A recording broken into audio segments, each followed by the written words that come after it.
Hi guys, thanks for tuning in to another video on ForgottenWeapons.com. I'm Ian McCollum and I am here today at HK's Gray Room in Ashburn, Virginia, taking a look at some of their prototype and experimental firearms.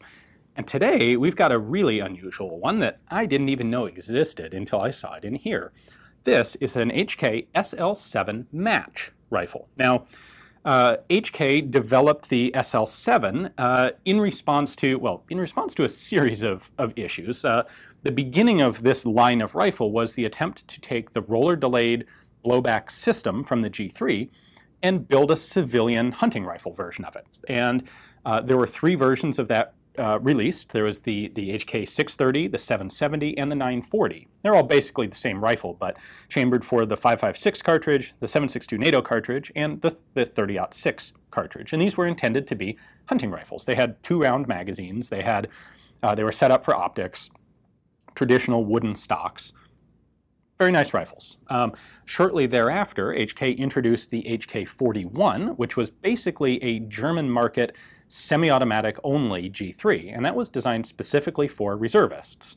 Well, German law actually changed fairly quickly after they introduced that rifle. It became very difficult to own it in Germany at the time, and so they modified that design to make those guns much more civilian looking, and the result were the SL6 and the SL7. Again, the 6 in 223, the 7 in 7.62.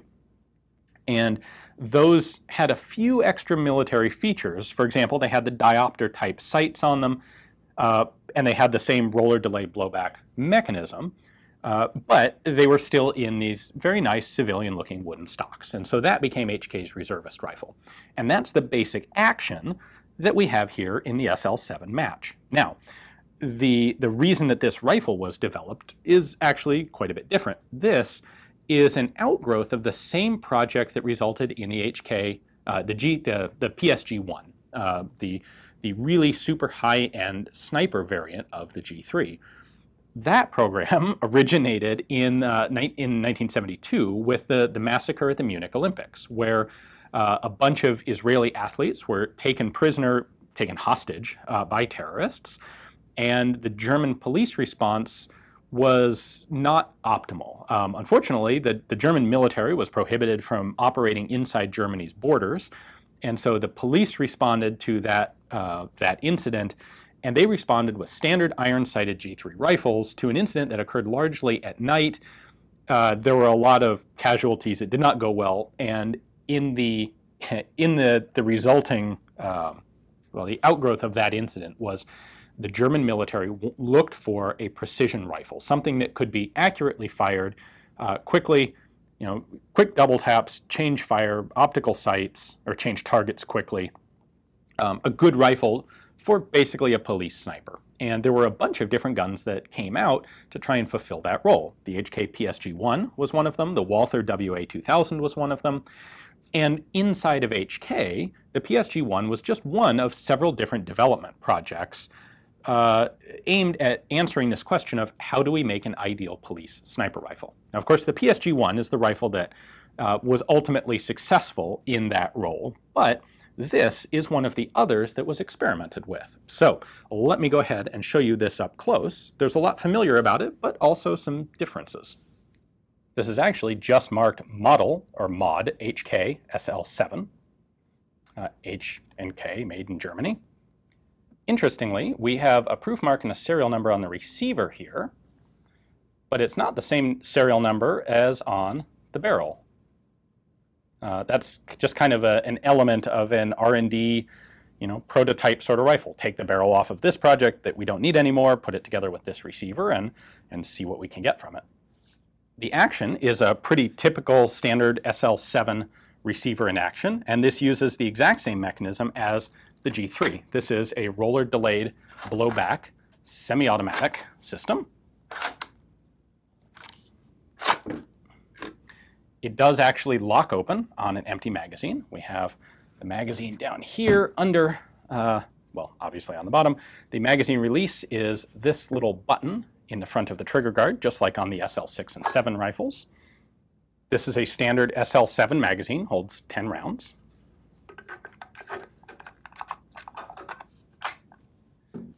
This rifle is built on a stock that is really a precision competition style of stock. So it's got a rail under the fore end here for a front grip, or even potentially a little tripod like on the PSG-1.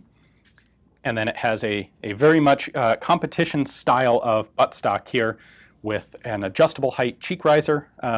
That's important because it does have iron sights as well as an optical, as well as a telescopic sight, and you're going to want to have that cheek riser at different heights depending on which set of sights you're using. Any scope could be mounted, but what they have on there is a 1.5 to 6 power Schmidt and Bender. So really a quite nice scope, if a bit dated now. Just like the SL7, the safety is located here on the side. Fire, safe. And then we have really a very heavy profile barrel with this interesting, not really sure what this is meant for. It's a bit sci-fi looking there. And it has a very standard type of G3 pattern front sight to go along with the standard G3 style diopter rear sight. So it was actually the 1990s when this particular rifle was made. Despite Munich having been in '72, this development program really kind of went on for a long time, and it wasn't necessarily specifically focused on one particular outcome. It was several lines of development, and then, let's see where this leads. The 1980s in particular were a period of a lot of R&D work at HK.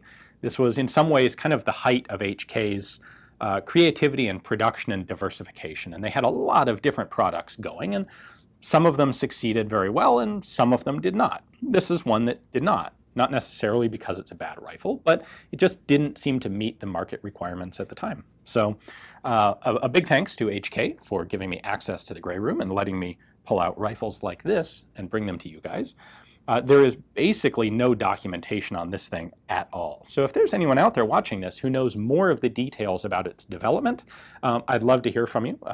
Please make a comment down in the comments below the video. And yeah, I'd be very curious to find out more from someone who has some direct inside knowledge of the SL7 match. Thanks for watching.